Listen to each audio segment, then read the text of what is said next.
வணக்கம் என் அன்பிற்குரிய நண்பர்களே. இன்னைக்கு சண்டே ஜாலியாக இருங்க. ஏன்னா நாளைக்கு வேலைக்கு போகணும்ல. அதனால் இன்னைக்கு ராத்திரி ஜாலியாக இருக்கிறது தான் இந்த பாட்டு. இந்த பாடலை நீங்கள் இரவில் கேட்கும் பொழுது உங்கள் உள்ளம் உற்சாகத்தில் கரை புரண்டு ஓடும், உங்கள் உள்ளம் உவகை கொள்ளும். அதான் இந்த பாட்டு. ஜாலியாக இருக்குது இந்த பாட்டு. அதனால தான் இந்த பாட்டு.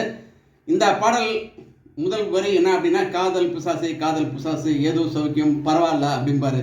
யார்? உதித் நாராயணன். உதித் நாராயணன் இந்தியில் மிகப்பெரிய சிங்கர். அவர் தமிழில் பாடிய முதல் பாடல் இது.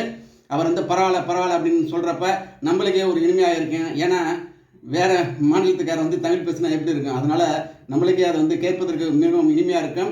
உதித் நாராயண் மிகப்பெரிய சிங்கர். இங்கே அவர் வீட்டுக்கு முன்னாடி ஒரு பெரிய கூட்டமே காத்திருக்கேன். காலையில் நான் பார்த்துருக்கேன் போகிறப்பெல்லாம். அந்த மாதிரி ஒரு சிங்கர் தமிழில் பாட்டு பாடியிருக்காரு. ரொம்ப நல்லா இருக்கு. இந்த பாடலை நீங்கள் கேட்டு பாருங்கள்.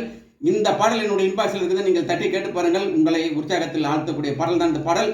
இந்த பாடல் இடம்பெற்ற படம் ரன். இந்த பாடலை பாடியவர்கள் உதித் நாராயணன், சுஜாதா மேனன். இந்த பாடலுக்கு இசையமைத்தவர் வித்யாசாகர். வித்தியாசமான இசையை இந்த பாடலுக்கு அமைத்திருக்கிறார். நீங்கள் கேட்கும் பொழுதே உங்கள் உள்ளம் குதூகலமாகும். அதனால தான் இந்த பாட்டு. இன்னைக்கு ராத்திரியில் நீங்கள் கேட்டு பாருங்க. என்னுடைய இன்பாக்ஸில் போயிட்டு தட்டி கேட்டு பாருங்கள். இந்த பாடல் உங்களுக்கு மிகவும் பிடித்த பாடலாக அமையும். இந்த பாடலை எழுதியவர் யுக பாரதி. நீங்கள் இரவில் கேட்டு பாருங்கள். இந்த பாடல் ரொம்ப ஜாலியான பாட்டு. ஜாலியாக இருக்கிறது அந்த பாட்டு. காதல் பிசாசு கொஞ்சம் சீனுங்கள் கொஞ்சம் போதுங்கள் கற்றுக் கொடுத்தாய் நீ அப்படிங்கிறப்ப உதித் நாராயண் வாய்ஸில் நம்மளே ஆச்சரியப்பட்டு கொண்டு இருப்போம். அதனால தான் இந்த பாட்டு. இந்த பாடலை நீங்கள் கேட்டு பாருங்கள் என் அன்பிற்குரிய நண்பர்களே.